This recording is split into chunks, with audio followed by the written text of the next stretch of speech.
ರುಚಿಯಾದ ಪನ್ನೀರ್ ಬಟರ್ ಮಸಾಲ ಮಾಡುವ ವಿಧಾನವನ್ನು ನೋಡ್ಕೊಳ್ಳೋಣ.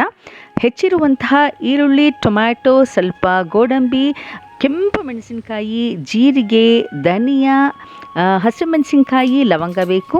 ಮತ್ತು ಪನ್ನೀರು ಹೆಚ್ಚಿರಬೇಕು, ಈರುಳ್ಳಿ ಹೆಚ್ಚಿರಬೇಕು, ಮತ್ತು ಕ್ಯಾಪ್ಸಿಕಮ್ ಹೆಚ್ಚಿರಬೇಕು. ಕಾದ ಎಣ್ಣೆಗೆ ಸಾಸಿವೆ ಹಾಕೋದು, ನಂತರ ಹಸಿಮೆಣಸಿನ್ಕಾಯಿ ಹಾಕಿ ಹೆಚ್ಚಿರುವಂಥ ಈರುಳ್ಳಿಯನ್ನು ಹಾಕೋದು.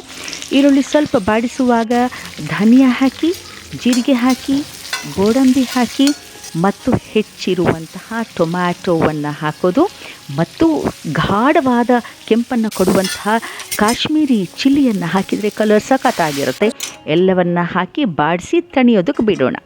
ಮತ್ತೊಂದು ಕ್ಯಾಸ್ಟ್ರೋಲ್ ತಗೊಂಡು ಅದರಲ್ಲಿ ಬಟರ್ ಹಾಕಬೇಕು. ಬೆಣ್ಣೆನೇ ಇದರ ಪ್ರಧಾನವಾದ ಇಂಗ್ರೀಡಿಯೆಂಟ್.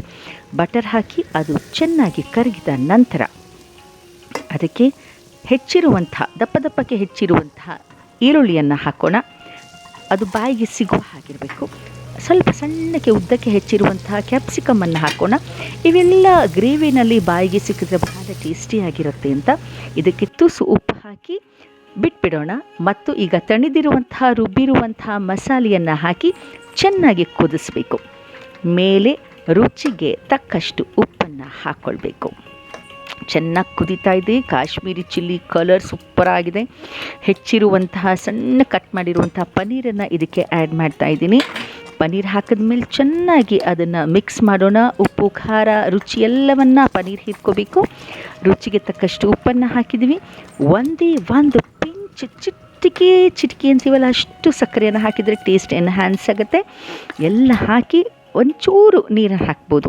ಈಗ ಪ್ಲೇನ್ ಪರೋಟ ಮಾಡ್ತಾಯಿದ್ದೀನಿ ಈ ಪನ್ನೀರ್ ಬಟರ್ ಮಸಾಲಕ್ಕೆ. 2-3 ವಿಧಾನದಲ್ಲಿ ಈ ರೀತಿಯಲ್ಲಿ ತೋರಿಸಿರುವ ಹಾಗೆ ಮಾಡಿಕೊಳ್ಬಹುದು.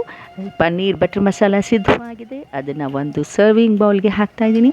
ನೋಡಿ ಡಿಸೈನ್ ಮಾಡಿರುವಂಥ ಪಾಟು ಎಷ್ಟು ಚೆನ್ನಾಗಿ ಕಾಣಿಸ್ತಾ ಇದೆ ಅಂತ.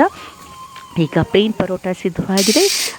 ಲೇಯರ್ ಕಾಣಿಸ್ತಾ ಇದೆ ಅಲ್ಲ, ಸೂಪರಾಗಿ ಲೇಯರ್ಸ್ ಬಂದಿದೆ. ಬಟರ್ ಹಾಕಿ ಈ ಪರೋಟವನ್ನು ಮಾಡಿರುವಂಥದ್ದು.